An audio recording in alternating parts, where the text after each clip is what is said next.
All right, thank you guys for coming to my workshop. I hope that I'm hearable in the back. I'm doing the best I can. I'll try to keep it up close. If you can't hear me at some point and I'm pulling it down like this, just raise your hand and I'll try to speak louder. So I'm going to get right into it. My workshop is on ownership or empowerment. The reason I use the word ownership is because of y'all. Because the word empowerment is a boogeyman. Boom! Right? Scary word, right? Like I said, ethnocentrism is a word that when I hear it, you would never hear someone, actually you would. They wouldn't use the word because it's a negative connotation. There are people in our circles who defend ethnocentrism. But less often will you hear people share about that because it really does sound illegitimate to say, well, actually, where I come from is the best. And it is absolutely what it should be. And you probably know people like that, or you know that people like that exist in our circles. One thing that is becoming more and more common in our circles is people who are speaking from the other side of the spectrum. And whether or not they're balanced or not is neither here or there. But they're talking about things like equality, equity, empathy. These are words that, without being explained well in the concept of Jesus and his kingdom, are scary words. Just like love without Jesus is a scary word. We know what happens when you look at words like that. Any word can be perverted, any concept, any movement. Without Jesus, without the concepts, the fruits of the Spirit, see, you already got me going, right? I need to stop and get through my outline. This is why I always run 10 minutes over when I speak somewhere, or 30 minutes over, but I can't this time, so that's why I'm in the middle, believe it or not. I said, we'll let him go one time, and he has to stop at this time, because the next people are going to be coming in. So when you see people coming through the back, that's when I'm going to stop, okay? But without Jesus being the paradigm by which all of this makes sense, we are going to fall apart. In fact, Satan is going to come in and he is going to take ownership. He is going to own that, and we are going to be in serious, serious trouble. So I'm going to pray here and we launch into this, but I want you to know that if you leave here with any impression that I am giving you some political, new age, non-Jesus teaching, I want to challenge you with that. Because I'm hoping, if I do it right, to leave you with my understanding of what the kingdom of God should look like, okay? And not in totality. I don't have 20 hours. I don't have 50 hours to explain the kingdom of God in totality. There's a simple 3-second answer, which is following Jesus, and then there's the simple 30-hour, and then there's an entire life of learning that we have to do. But I'm going to explain to you a part of what I think the kingdom involves that you have not been raised knowing about.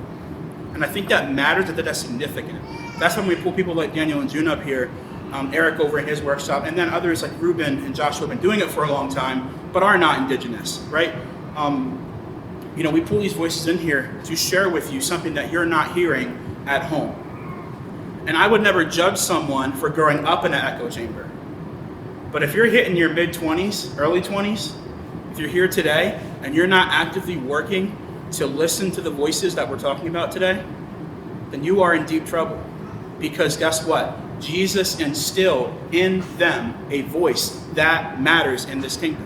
Without that voice, you are missing significant parts of even who Jesus is.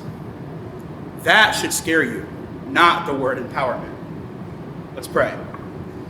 Dear God, help us to humble ourselves before you, to be able to focus well on your kingdom during this process. And as we think through these things, that it would not be a time for bombastic speeches and energy, but instead it would just be able to focus and proclaim the goodness of your kingdom, the excitement that brings us. We find unity in you where we can't find common ground in ideology. Praise in your name. Amen. All right. I have one primary objective, okay? I want to instill in our minds a revolutionary focus. And the reason I say revolutionary is because I believe that if you take this focus back home with you and you listen to Jesus and you read your scriptures and you include this in your outpouring, what you do in your ministries or in your kids clubs or whatever, that it will revolutionize your impact, okay? Because I believe it's central to Jesus that we empower people and we pass ownership off to them, okay? And I'll explain that in the scriptures here in a little bit. And because that's central, not doing it leaves you hanging. It leaves you empty, okay? But this is something that I unapologetically say, and I could say it a lot worse, but you would maybe tune me out if I said it the way I really want to say it. So I'll say it the PG way, okay? There's a G rating, a PG rating, a PG-13, and an R rating in how I communicate this stuff. The staff at home get the R rating, okay? I go for it there, because that's where I'm working. We have time to hash out. I have time to be challenged. You've got about 24 hours left to challenge me on any of this stuff. So it's not enough time. I'm looking forward to conversations, and I could be wrong, right? But this is what I have to say. A focus that proclaims that most brilliance and potential success is found in the ministered to, and not the ministers. You're looking at me like I'm crazy, but I'm right. Y'all are the ministers. The ministered to is where I think the brilliance is. If you have a question, how can we improve in Kids Club? How can we improve in Sunday school? How can we get our kids to be quiet? How can we get them to be more noisy and talk more? I think these answers are almost always inherently sitting right in front of you in those kids, especially in those youth. Because that's where I specialize. Kids make me nervous, okay? Because if a kid spits on you, you got to go get the kid, and you got to go get the parents, and they have to spank them, and all that stuff. Youth, I can confront that the way that I want to, the way that I can as a human, and they will understand because we're sharing humanity, right? Their brains aren't fully developed, neither is mine. I got one more year yet, okay? But we're still, it's more of a level playing field. I love treating people like equals. And you can treat a child like an equal, but in truth, there is a discrepancy there. There's a maturity level that's not the same there. When I can look at a young man and say, why don't you talk to me like an adult? That fires me up, okay?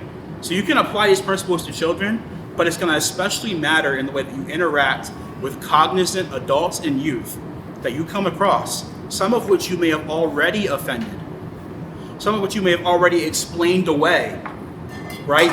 Because your echo chambers allow you to do that, okay? We need to be sure that we understand that all of us have this power, including me, and maybe especially me because of my personality. Just because I'm a person of color doesn't mean I'm exempt from this.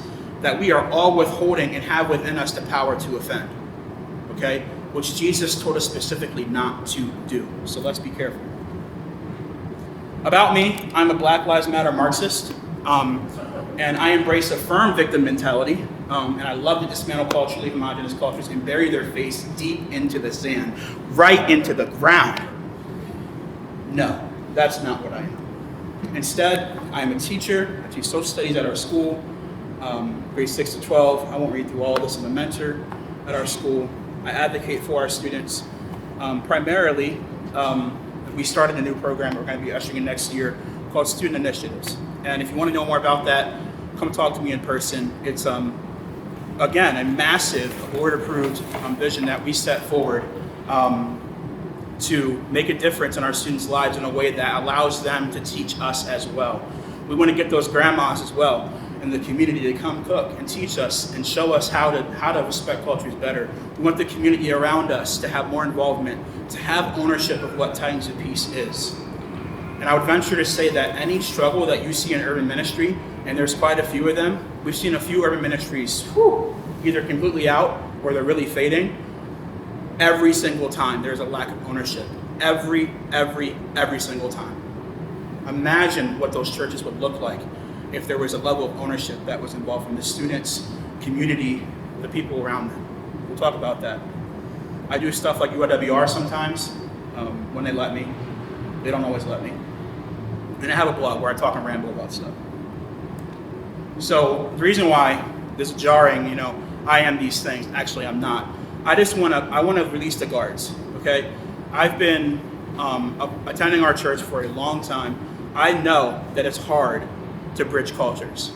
But the truth is, as long as I've been a Mennonite, we are still bridging cultures here, okay? I am still very fully a man of color that's a different experience than yours, and that matters. It does not mean that we cannot sit here and have a conversation about this. So let's do that. And if I wasn't such a talker, I'd have a Q&A time, but you're not gonna get it, so I'm not gonna have any time.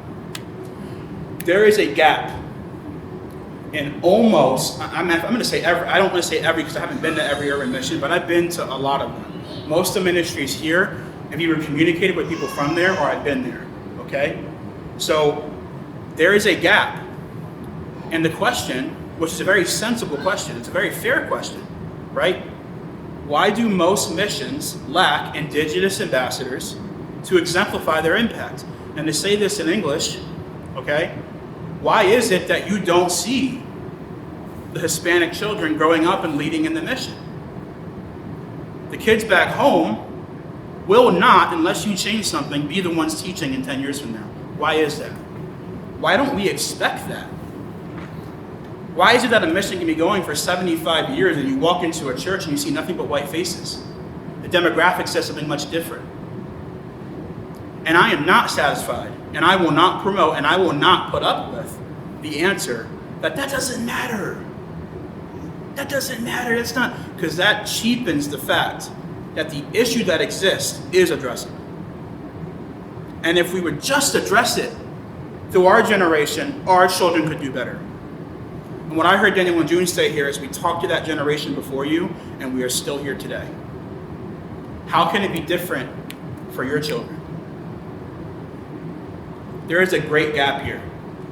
And the gap is between the Mennonites who are clutching their pearls and holding on to what they are, and yet they're still trying because they love Jesus, because there is something in them, a fire in all of you that says, I want to make a difference. I want to love people. I want to serve. I don't want to see people suffering and not be involved, right? But if it just ends there, it's a savior mentality. And that's a serious issue. The next step that goes from there is what Jesus wants to teach you and show you through those people that you're trying to reach and serve. Let's talk about that. This is a way to conceptualize this, and I'm not using this about color at all, actually.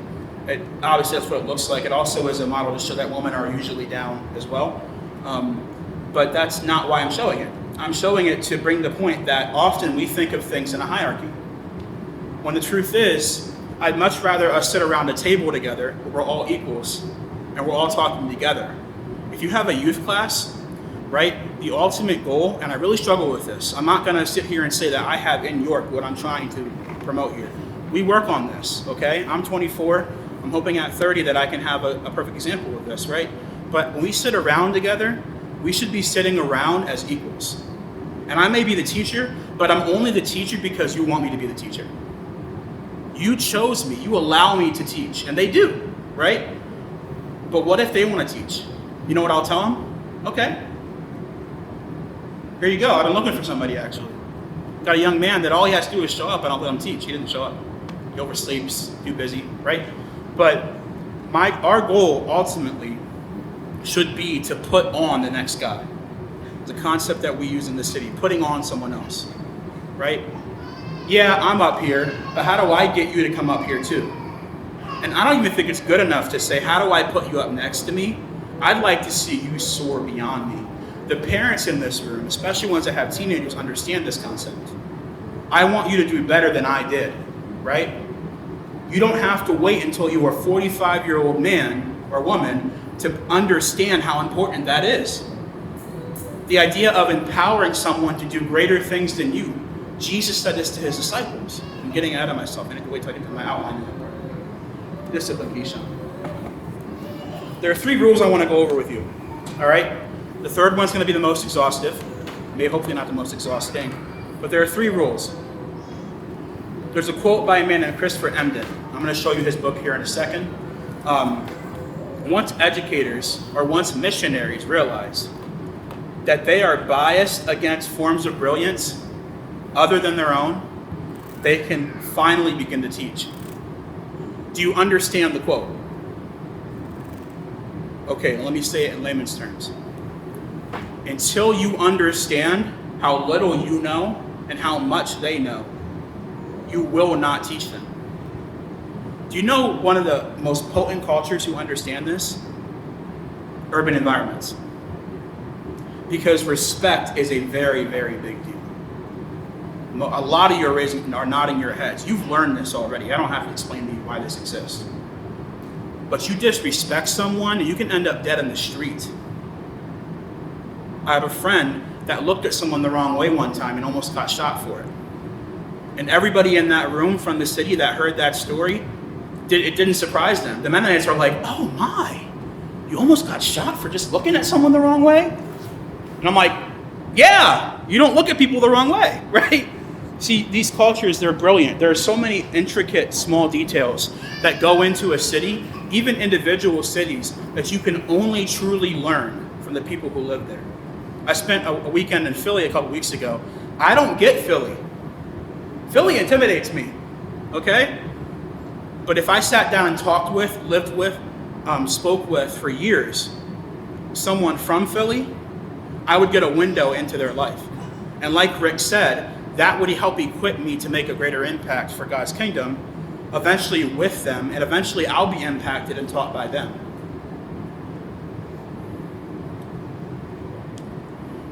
You know how hard this is for me, right, to follow an outline? But I want to touch on it. We're looking for indigenous leadership. And if you're in this room today and you don't want indigenous leadership, then be satisfied with what you got. I don't know why you're here, really, because if we're not here to disciple and bring up to people to know and know Jesus and be able to do what you're doing right now, if not more, then why are we doing this? Every answer beyond that is really scary. I do it, I just want to be a light. I just want to make a difference. Can you not, please? Because that actually ends up hurting a lot more, believe it or not. I've seen people with that attitude cause so much damage. And then like Rick said, they get older and they move out into the country again and they get married and have their kids, because you can't raise your kids in the city, right? That's not going to work. They retire and then their kids grow up with the same cycle and the same mindset. Their friends aren't of color. They don't have little kids rolling around, jumping around, bumping into each other that are of different cultures. You can create an echo chamber in the city and live a country lifestyle right there in the streets. And I'm not saying that country lifestyle was wrong, but I'm saying if you really feel called to something beyond that or different than that, then don't kid yourself. If you just take your culture and insert it in your own room, there are people who don't leave their homes in the city. That's why it's diverse, right? It's a city. You can have your culture. You can own your culture. Christians, followers of Jesus, have to choose to enter that diverse kingdom. It's not going to come smack you in the face. And if it does, and you respond back by smacking back, what a wonderful testimony to Jesus' love, right? This is a really big deal. Once educators realize they are biased against forms of brilliance other than their own, they can finally begin to teach. This is difficult for Anabaptists, so I have to explain why. Do you not know why? You're homogenous. You're all the same color. We look around, and this is just by me being Mennonite for so long, I look around, this is a diverse group of people. I don't actually mean by culture, I mean by church style, theology even. But a kid from the city comes in here and he sees no difference between y'all. None at all. A young man I wanted to come this weekend, he's like, I don't want to go to a conference with a bunch of Mennonites. Which to each his own, right? I could sit there and tell him, well, yeah, but they're not all the same. It's a diverse group. But I'm not going to kid him. He knows what he sees. And he's right. Is it an echo chamber? Yes, it is. By default. And it will always be an echo chamber until they're here, sitting in this room with us. You cannot artificially diversify your church, your group, or your unit, whatever you're doing, your family unit. Some of you are here as a family ministry. Those are my favorite, actually. You can't do it artificially. You'll see it if it's there. The fruit will bear itself.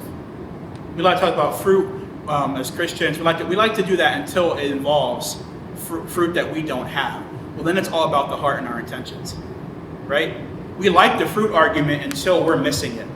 Well, that doesn't matter. I'll tell you what, guys, diversity matters. It's not just about representation. That's actually one of the weaker arguments. Because we're all, like then you can pull in all the whole victim mentality and how, we're all victims. That's a damaging thing to throw out at people most of the time. very seldom used. But when it's used, it very easily dismisses the fact that, hey, we need to pull people up. Unless you get in a room with people like Dan and June who can talk that away because they've lived it. They know what it's like. They've seen these people oppressed. But not everybody in the streets is at that level. Sometimes they do get verbally exhausted, emotionally abused, unintentionally, by well-meaning, loving Mennonite people who wouldn't hurt a fly. Tell you what, you've hurt some flies. You might even know it. But they email people like me. They email people like June and Daniel. Some of them are from your churches. I didn't want to say that, but it's true. Again, the Menno game works for me too, but not in a very positive way. The hurt is there. What do we do about it? We can follow 3 rules of many. I only have 40 minutes, right? And one of them is recognizing that they are brilliant. Point blank, period. And if you can realize they're brilliant, that's really all you need. But I like to include the fact that, hey, you don't have it all together, because I think that that's also a step in recognizing their brilliance. Having something to compare it to and recognize, wow, they've got leaps and bounds above me when it comes to this. Own that, be okay with that, and let that be a part of how you interact with people. The answer in history, I'm a history teacher, the answer is often in the marginalized. That's just how it works. And sometimes that's why they're marginalized. Good teachers, group leaders, followers of Jesus, fathers, husbands, wives, children, teenagers, seek to build the kingdom, not just impose it. If you're going to build it, you're going to have to build it with them, not for them, not against them. How do I know that? First, let me show you a book.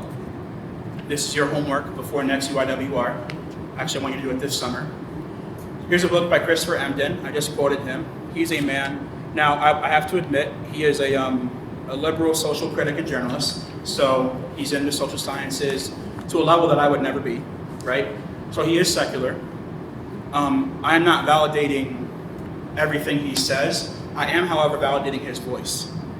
The title, For White Folks Who Teach in the Hood. And just in case that's too offensive, and underneath the ellipsis it says, and the rest of y'all too, okay? So it's for me too, right? I read it several times. And I found this book to change the way I see my classroom, okay? I was almost ashamed to not realize, because I had been in the shoes of these students before. I should have known better. This book helped open up my eyes to realize that the brilliance that I need is not going to be found at Teachers Conference at Faith Builders. Not primarily, anyway. It probably won't be found at UIWR either. We try to diversify the voices here, but I fall short too. There's so many voices and so much to learn from the people who are in your home areas. And if you're not living where you serve, in the place that you go to. Christopher has a really good way of stepping on your toes. But I think you guys need that. I think I needed it. And so take the good, identify the weaknesses. Don't just ignore them. Don't just wince at them, but he's secular. Write them down. Write rebuttals. Email the guy. I emailed him. He responded back. You can email authors. These guys are human beings. I realized that I made a curriculum a couple years ago of remarkable Christians to promote Jesus and the qualities of Jesus in them. And I emailed them, and some of them responded back. It felt so cool. Now then again, you could fall into that issue of idolizing people and stuff like that. The fact of the matter is, most celebrities are not pure. Power often means, influence often means bad things. It's one of the hardest walks that I have to walk, is if I get up here and speak and make you think that I'm a good person, you'll believe me. And you really shouldn't. You really shouldn't. It doesn't actually matter. If what I'm saying is true, then take what I'm saying. But unfortunately, we attach virtues to people that they have not earned. And so, I'm not asking you to idolize Christopher. I'm just asking you to listen to him. Evaluate those weaknesses with a qualified friend. And unapologetically, I'm saying a person of color. And it doesn't have to be, but that's often what it comes to. If you can find a Reuben in your life, someone who's been doing this for years, has been constantly putting people up, then go ahead, right? You don't have a Reuben though. Okay, so that's find someone. Email someone. You can call me if you want to. Apply the things you've identified as good and watch it change your impact. I challenge you guys to go home, buy this book. He's not giving me any royalties, okay? Doesn't even know who I am, basically. But I found this book very shaping and a good resource for each of you. Ownership transfer rule number 2. Jesus said this. He also told them a parable. Can the blind guide the blind? Won't they both fall into a pit? A disciple is not above his teacher, but everyone who is fully trained will be like his teacher. Someone asked me last night, well, how do we overcome these cultural things? What do I say to my home community? Like, what is the paradigm by which we measure this stuff? You know what my answer was? I'll jump ahead a little bit. That was my answer. And you know what? It is a crying shame that people get up at places like this or other places and they don't magnify and point the finger directly to the one that created them. Directly to the one that we are modeling our Christian life after. Imagine being an ambassador for cutlery, for like whatever these Menno famous knife companies and plasticware. Y'all know what it is, Plexus and stuff. You know, imagine being an ambassador for these things. Sorry, I shouldn't have said it like that. And Plexus and stuff, right? These wonderful companies that are making people lots of money. It's great. I gotta stop doing that. Anyway.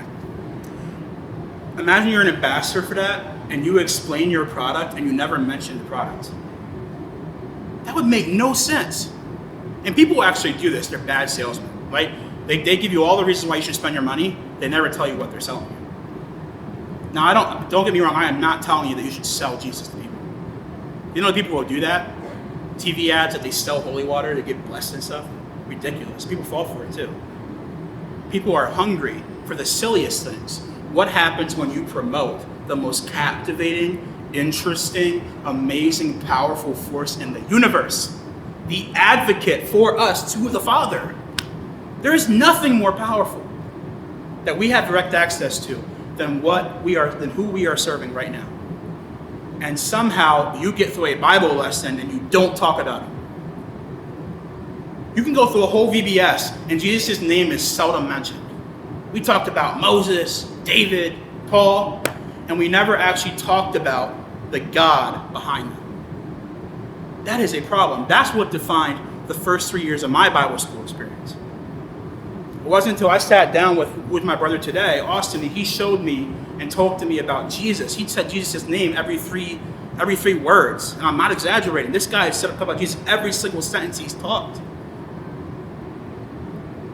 That's what captivated me. Even in the mess of cultural mess today, what keeps me going. I used to say it was brotherhood. I can't say that anymore. Because like Dan and June said, this George Floyd stuff and this whole stuff, it revealed some very ugly things that I came to realize that we're not going away anytime soon. That's difficult. It's not the brotherhood necessarily, aside from the kingdom itself, that keeps me going where I do. It's Jesus. He is the sustainer, the life giver. And he is enough.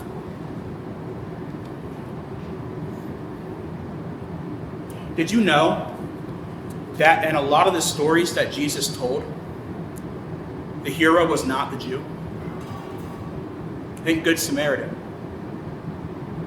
He goes to his hometown. He's like, I have come as the Messiah for all. They wanted to kill him, right? No. But all those people, and Rick talked about Jonah. Genesis, God included the Gentiles in his promise to Abraham.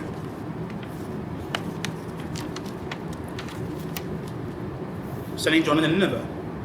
Welcoming and promoting in the scriptures Ruth and Rahab, who were not Jews, right? He even used Gentile nations to conquer Israel in judgment. Satan tried to mock this desire in the desert, and Jesus threw it back in his face. All the kingdoms. All the kingdoms will come to know who I am. He knew who he was.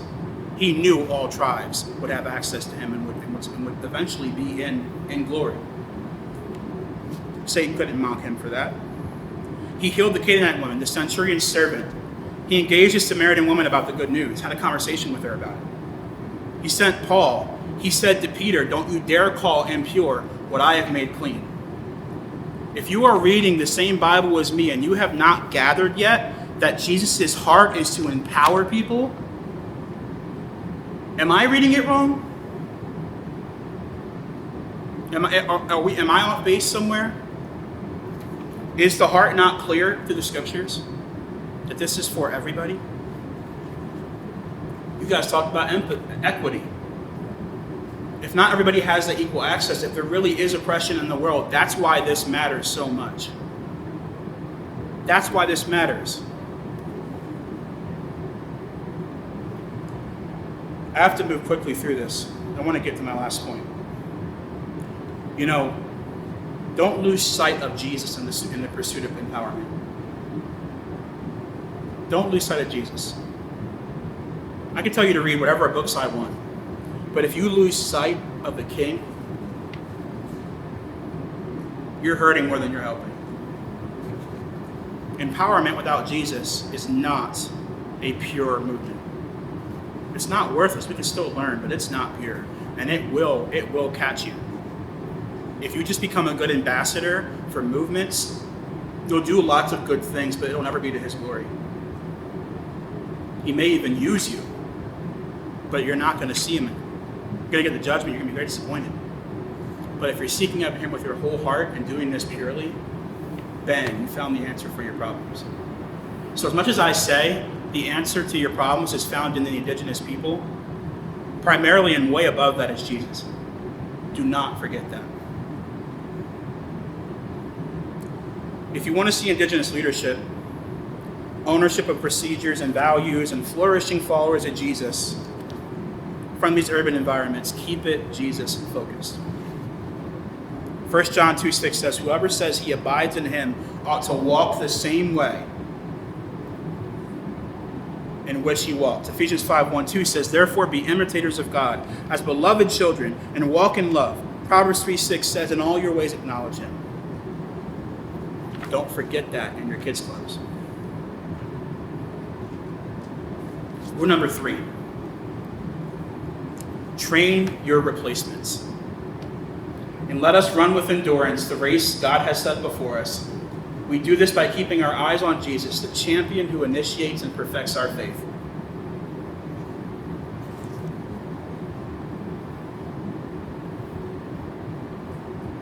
Jesus championed us. Jesus empowered us. That's how central this is to his desire, to his kingdom, and to his purpose.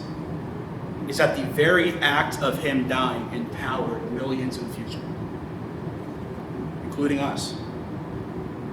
And so if you want to imitate God, what do you have to do? You have to empower. That's actually what discipleship looks like. Discipleship is not walking in on these poor little Black and Hispanic babies and telling them all the things that you think they need to hear. And that's why kids clubs for me, I'm pretty critical of. It's not a secret to many of you. I've written about it. I'll give you articles later. What really should be happening, and I'll explain it here in a second, is far deeper and more involved than that. It's not just about what you can do, it's what you can help someone else do. The most extreme way to do that, greater love have no man than to lay his life down for his friends. And you know what people do? They say, well, that's for your Christian brothers. I'm like, I know. Do you know how many Christian brothers you have in the city that you serve? This is what frustrates me about us. Is we say that, but what we really mean is, well, that's just for the Mennonites. One of the measures by which you can know if you're successful, are you connected to the other Christians in your city?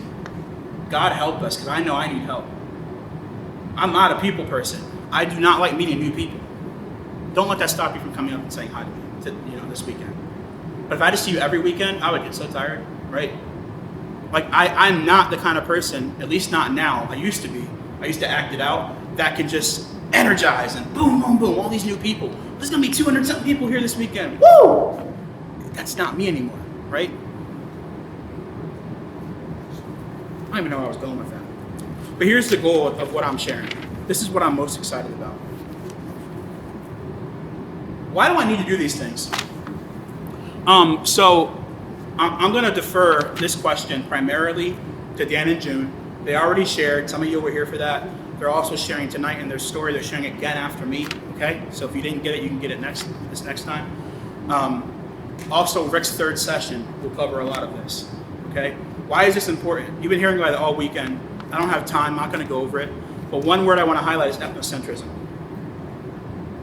Such a big thing. It's the most stealthy curse on our people.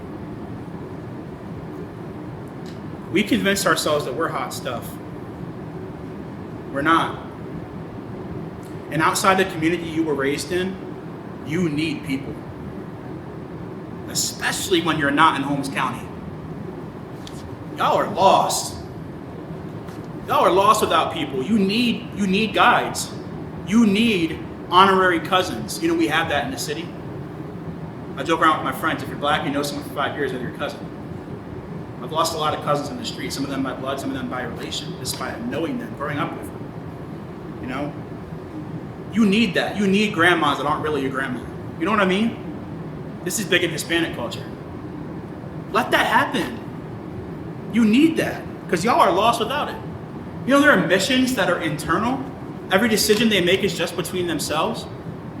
What a mess. How is that supposed to work? Think about it. You need Grandma Cruz. You need those people. And without them, you're not going to succeed. Bank on it. Prove me wrong, but you can't. You're not going to succeed if you can't let those people have an impact on what you're doing. Here's my favorite part. And I'll take 5 minutes. I'm going to go 5 minutes over time. That's okay. Everybody is. All right? Except for Dan and June. They were really good. But they're more experienced than me. So.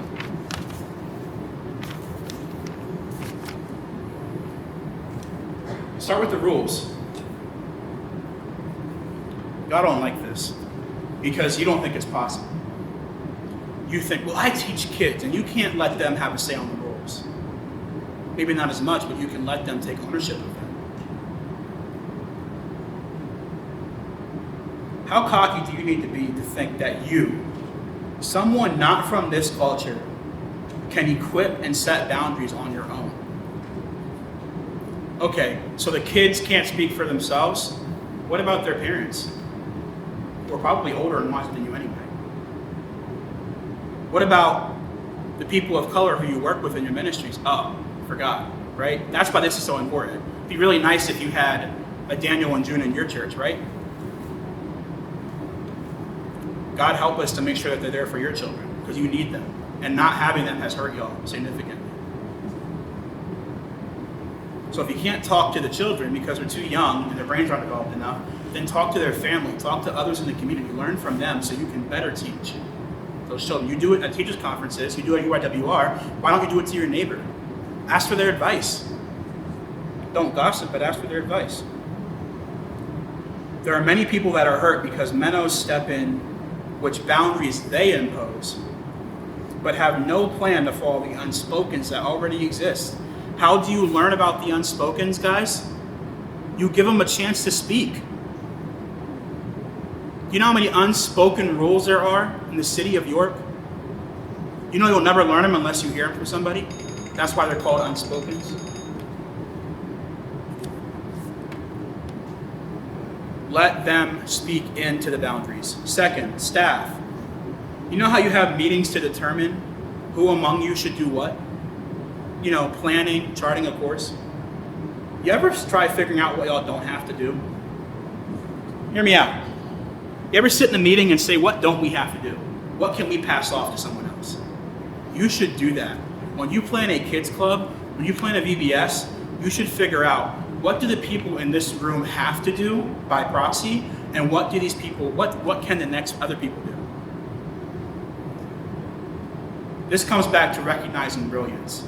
The more you serve somewhere, the more you know what they can do.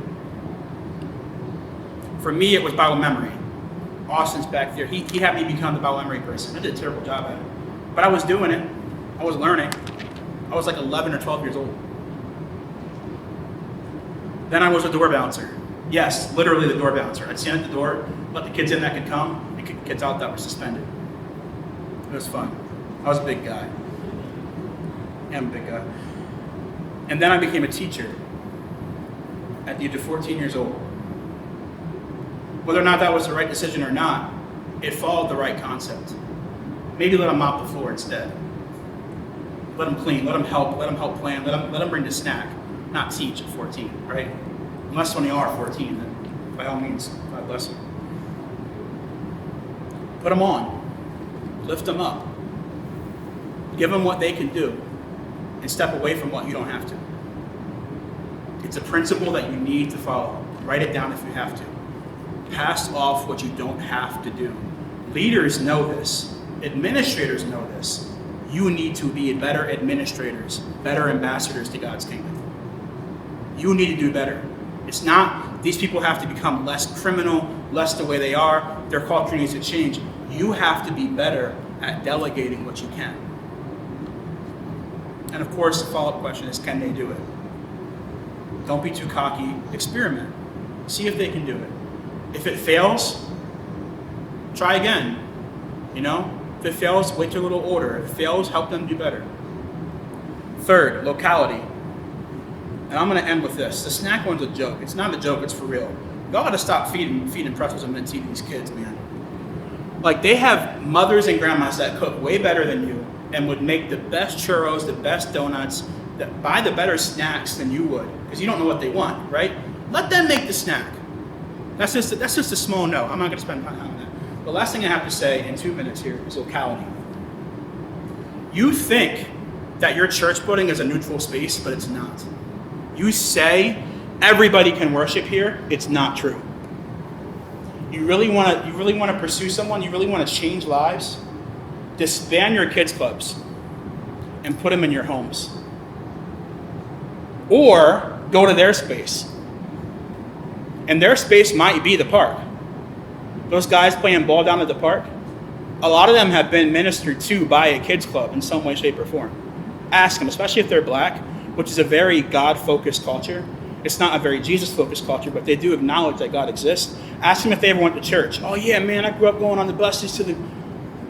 Those people would be better met at the park with a basketball and a quick lesson than some lesson in your church building.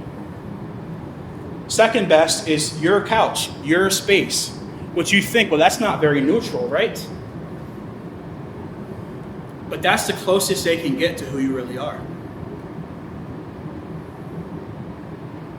Neutral's not the goal. That's not the goal. The goal is get to their heart, let them get to yours. That's why I think kids clubs would do much better. Now I understand that I think kids clubs for like kindergarten to 5 is fine. That's sure. It's hard to pull kindergartners in your house and not have them destroy everything. Okay? That's why you can go to their house instead. There's ways around this stuff. But instead of having them in your spaces that are institutionalized, that's why it's a problem. They're institutionalized. And you know what city people don't like, especially in 2021? Institutions. Stop running institutions. That puts a wall between you and the people who you love. A house is not an institution. That's why it works. A park is owned by the city. It's public. It's as much theirs as it is yours. That's neutral.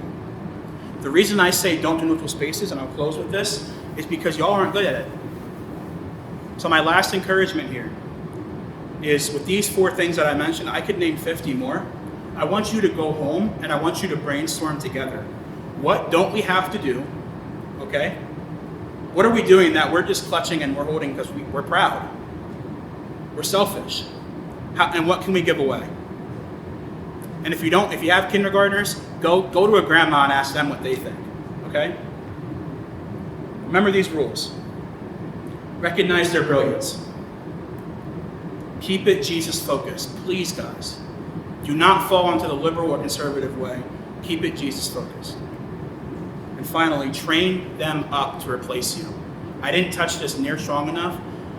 What I tell staff nowadays, and I'll end, I say that 4 times before I ever do. I'm really done now.